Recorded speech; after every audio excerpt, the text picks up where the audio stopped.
मैंने 2016 में supreme court में पीआईएल फाइल करके मांग किया था कि जो लोग सजा याफ्ता हैं इनके चुनाव लड़ने पे आजीवन प्रतिबंध होना चाहिए।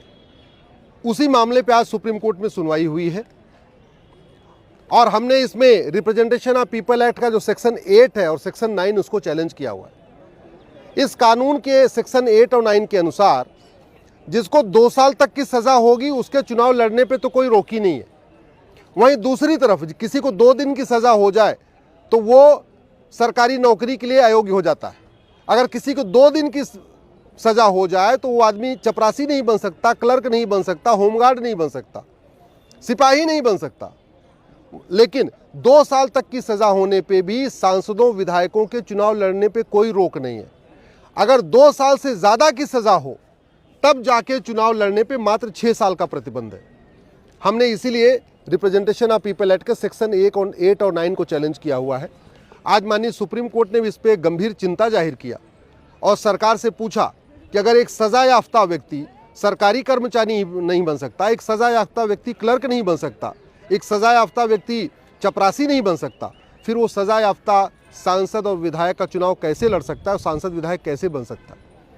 केंद्र सरकार को 3 सप्ताह का समय दिया है, चुनाव आयोग को 3 सप्ताह का समय दिया है, 4 मार्च की डेट फिक्स कर दिया है और 4 मार्च को इस पर फाइनल हियरिंग होगी कि सजा याफ्ता लोगों के चुनाव लड़ने पे आजीवन प्रतिबंध होना चाहिए कि नहीं होना चाहिए। हमने एक और भी पीआईएल फाइल किया है जिसमें मांग किया है कि सजा याफ्ता लोगों के पार्टी बनाने और पार्टी पदाधिकारी बनने पर भी आजीवन प्रतिबंध होना चाहिए। ऐसे बहुत सारे केस हैं झारखंड में, महाराष्ट्र में, तमिलनाडु में, हरियाणा में कि लोगों को सजा हो गई तो चुनाव नहीं लड़ पाए, लेकिन उन्होंने बाकायदा पार्टी बना लिया और पार्टी अध्यक्ष बन के दूसरों को चुनाव लड़वाना शुरू कर दिया। उस पीआईएल मैंने ये मांग किया है कि सजा याफ्ता लोगों के पार्टी बनाने और पार्टी पदाधिकारी बनने पे आजीवन प्रतिबंध होना चाहिए।